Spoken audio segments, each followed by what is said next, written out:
কৃষিকাজে যে সমস্ত সমস্যা আছে কৃষকদের, যেমন বীজ কিনতে যে অনেক বেশি দামে কিনতে হয়, সার কিনতে গেলে অনেক বেশি দামে কিনতে হয়, পানি দিতে হলেও বেশি দামে ডিজেল কিনে নিয়ে আসতে হয়, ফসল বিক্রি করার সময় ন্যায্য মূল্যটা পায় না।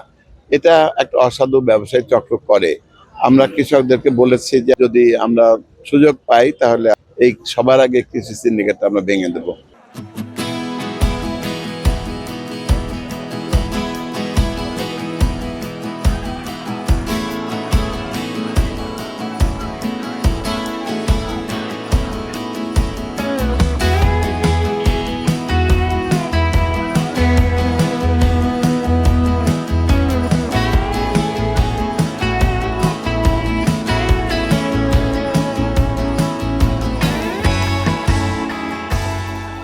আমাদের ফরিদপুর ১ আসন, এটা একটা বিশাল আসন। এখানে ৩টা উপজেলা আছে, ৬৩০ বর্গ মাইল এরিয়া।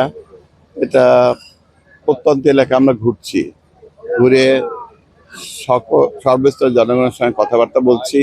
অনেক দিন ধরে বলছি, আমার কাছে মনে হয়েছে যে জনগণ আমাকে খুবই ভালোভাবে গ্রহণ করেছেন এবং ভালোবাসা দিচ্ছেন। আমি বিশেষ করে খেটে খাওয়া মানুষ যারা, প্রান্তিক জনগোষ্ঠী যারা, তাদের জীবনের মান কেমন আছে, তারা কি ভাবে, তারা কি চায়, এগুলো বোঝার চেষ্টা করেছি এবং এটার আলোকেই আমাদের কর্মসূচি সাজিয়েছি, যেগুলো আমরা যদি আল্লাহর রহমতে জনগণের সহায়তায় যদি আমরা সংসদ সদস্য হতে পারি, যে কার্যক্রমগুলো আমরা হাতে নেব এগুলো আমরা লিখিত আকারে লিফলেটের মাধ্যমে জনগণকে জানিয়ে দিয়েছি। আমার মনে হয় যে অবস্থা আলহামদুলিল্লাহ খুব ভালো।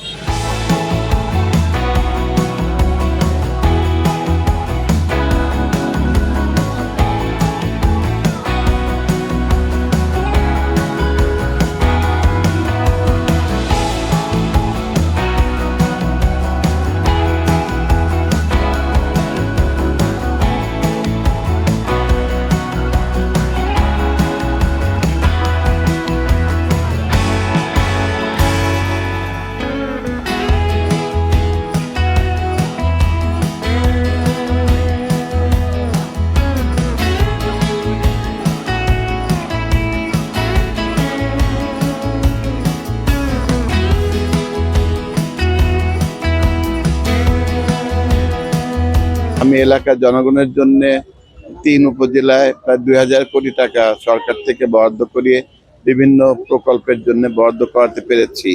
এগুলা স্কুল কলেজের বিল্ডিং আছে, রাস্তাঘাট আছে, পানি প্রকল্প আছে, নদী শাসন প্রকল্প আছে, ব্রিজ আছে, কালভার্ট আছে, এগুলা আছে। এর বাইরে আমরা যেটা করব বলে বলেছি সেটা হলো যে কৃষি প্রধান এরিয়া, তো সেই জন্য কৃষিকাজে যে সমস্ত সমস্যা আছে কৃষকদের, যেমন বীজ কিনতে যে অনেক বেশি দামে কিনতে হয়, সার কিনতে গেলে অনেক বেশি দামে কিনতে হয়, পানি দিতে হলেও বেশি দামে ডিজেল কিনে নিয়ে আসতে হয়, ফসল বিক্রি করার সময় ন্যায্য মূল্যটা পায় না।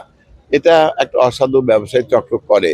আমরা কৃষকদেরকে বলেছি যে আমরা যদি আমরা সুযোগ পাই তাহলে আমরা অবশ্যই এই সবার আগে কৃষি সিন্ডিকেট আমরা ভেঙে দেবো। এরপরে আমরা বলেছি যে অফিস আদালতে যে দুর্নীতি হয়, মানুষ সেবা নিতে গেলে সেবা পাওয়ার জন্য অতিরিক্ত টাকা দিতে হয়, এই দুর্নীতি আমরা দূর করে অফিস আদালতকে রাজনীতির প্রভাব মুক্ত করবো ইনশাআল্লাহ।